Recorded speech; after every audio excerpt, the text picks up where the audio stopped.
میں ڈاکٹر اعجاز انجم ہوں، ایک پاکستانی نژاد امریکی۔ جرمنی میں میرے ایک پروفیسر ہیں ڈاکٹر محمد عید حمادے، وہ IVF لیب کے ڈائریکٹر ہیں۔ ایک بار انہوں نے مجھ سے کہا کہ فلائنگ سوائن کیا چیز ہے، تو مجھے تجسس ہوا۔ اس کے بارے میں نے ریسرچ شروع کی اور جو رزلٹ میرے پاس آئے وہ میں آپ سے شیئر کرنا چاہتا ہوں۔ اس کے لیے میں نے تاریخی کتابوں کو پڑھنا شروع کیا تو مجھے ایک کتاب ملی جو عبداللہ بن طاہر البصری البغدادی نے لکھی تھی۔ وہ عالم دین تھے۔ اس میں انہوں نے اپنی کچھ پیشگوئیاں کی تھیں کہ ہند کسی ایک وقت میں ایک ایسی ریاست بھی دے گا جس میں مسلمانوں کی اکثریت ہوگی، مگر اس دیس میں بہت زیادہ افراتفری ہوگی اور بہت زیادہ انسٹیبلٹی ہوگی، اور اس کی ریزن انہوں نے یہ بتائی کہ وہاں کے لوگ ایک ایسی خوراک کھائیں گے جو خنزیر نما ہوگی۔ تو اس وقت یہ بڑی عجیب بات تھی، کیونکہ بظاہر مسلمان ایسی کوئی چیز نہیں کھا رہے تھے، مگر اس میں انہوں نے اس چیز کا انکشاف کیا تھا۔ اس دوران میں نے ریسرچ کی کہ امریکہ کی یونیورسٹی آف مشیگن کے پروفیسر اسٹوارٹ جان، انہوں نے برائلر چکن کے بارے میں ریسرچ کی، اور انہوں نے اس طرح کہا کہ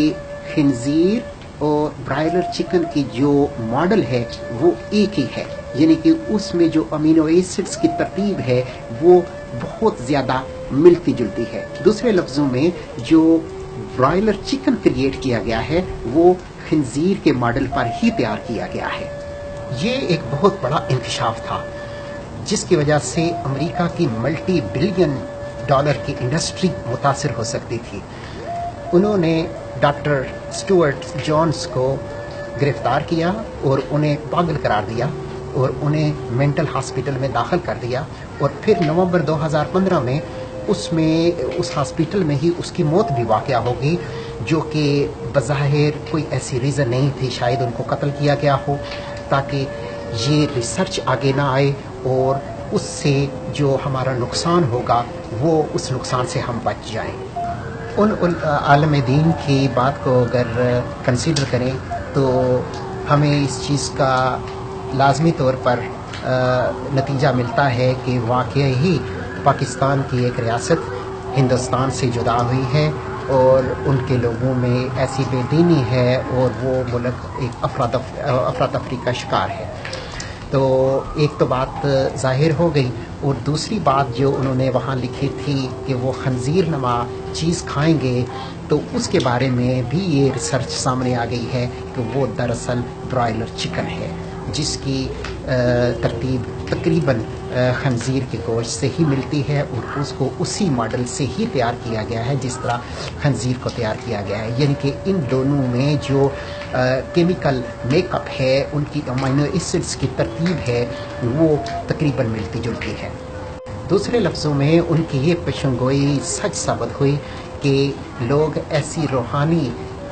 امراض کا شکار ہیں، اور اس کی وجہ انہوں نے بتائی کہ وہ ایک خنزیر نما چیز کھانے کی وجہ سے ہوگی، اور وہ ڈیفینیٹلی برائلر چکن ہیں جو آج کل پاکستان میں بہت کثرت سے کھایا جاتا ہے، بلکہ پوری دنیا میں کھایا جاتا ہے۔ برائلر چکن طبی طور پر بھی نقصان دہ ہیں۔ امریکہ میں میرے ایک روم میٹ تھے جن کا پاکستان میں بہت زیادہ پولٹری فارم تھے، تو انہوں نے مجھے اس کی خوراک کے بارے میں بتایا۔ انہوں نے کہا کہ ہم جو خوراک لاتے تھے وہ دراصل خون سے اور باقی مری ہوئی چیزوں سے اور مری ہوئی مرغیوں سے، یا مرغیوں کے جو فضلات ہوتے ہیں، جو مرغیوں کی جو آمتیں وغیرہ ہوتی ہیں شام کو دکانداروں کے پاس بچ جاتی ہیں، وہ سارے اکٹھی کرتے ہیں، اس میں کچھ اور چیزیں ڈالتے ہیں، کچھ گندم ڈالتے ہیں، کچھ اور کیمیکلز ڈالتے ہیں، گندی چیزیں، اور اس کے بعد اس کو پروسیس کرتے ہیں، اور اس کے بعد اس سے خوراک بنائی جاتی ہے۔ تو جب وہ خوراک بن جاتی ہے تو اس خوراک کو پھر ان مرغیوں کو کھلایا جاتا ہے، اور اس میں ہارمونز بھی ڈالے جاتے ہیں، گروتھ ہارمون۔ تو اب وہ جو گروتھ ہارمون ہیں وہ جب انسان کے جسم میں جاتے ہیں تو وہ اپنا ایفیکٹ ضرور دکھاتے ہیں۔ جیسے جن گھروں میں یہ برائلر چکن بہت زیادہ کھایا جاتا ہے، وہاں کی جو بچے ہیں، خاص طور پر بچیاں، وہ وقت سے پہلے ہی بالغ ہو جاتی ہیں. جیسے لوگوں کو 13 14 15 سال کی عمر میں بالغ ہونا چاہیے، لیکن یہاں پر تو 8 9 سال کے بچے بھی بالغ ہو جاتے ہیں. وہ تو ایک جو چھوٹی بچی ہے وہ پوری ایک خاتون بن جاتی ہے. تو کیونکہ وہ جو گروتھ ہارمون ہیں اس چکن میں، وہ اس کے جسم میں جاتے ہیں اور ڈیفینیٹلی اس کو متاثر کرتے ہیں، اور اس کا بھی سسٹم انہینس ہو جاتا ہے گروتھ کا، جس کی وجہ سے وہ بڑی لگنے لگتی ہیں. اور اس کے علاوہ چونکہ یہ خوراک، اس میں میوٹیشن ہوتی ہے، یہ اس چکن کو ڈالتے ہیں اور اس چکن نے ڈیڑھ مہینے میں 2 کلو ہونا ہوتا ہے. تو اب چونکہ اتنی جلدی سے کوئی چیز گرو کرتی ہو تو وہ اتنی زیادہ اس کے گوشت میں میوٹیشن ہو جاتی ہے، جو کہ انسان کے اندر جا کر بھی بہت خرابیاں کر سکتی ہے. اور جو آج کل کینسر کے بہت زیادہ کیسز ہیں، ان کا بھی یہ ایک حصہ ہے.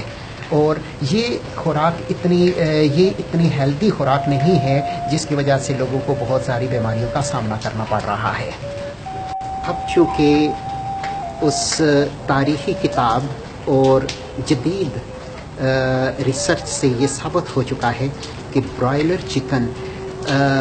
دراصل ایک بہت انہیلدی غذا ہے، جس میں پوٹینشیل ہے کینسر کا بھی، جس میں پوٹینشیل ہے گروتھ کا بھی، اور یہ حلال بھی نہیں ہے. اور کچھ لوگ کہتے ہیں کہ یہ چونکہ 35% حلال ہے اور 35% حرام ہے اور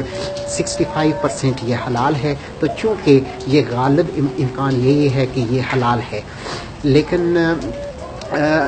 جو دیسی مرغی ہوتی ہے اس کے بارے میں بھی ایک حدیث ہے جس کا مفہوم ہے کہ اس کو بھی اگر آپ نے کھانا ہو تو اس کو آپ 3 دن کے لیے باندھ کر رکھیں، کیونکہ وہ باہر سے گندی مندی چیزیں کھاتی رہتی ہے اور اس کے جسم میں بھی، اس کے گوشت میں بھی اس کی تاثیر ہوتی ہے. تو اب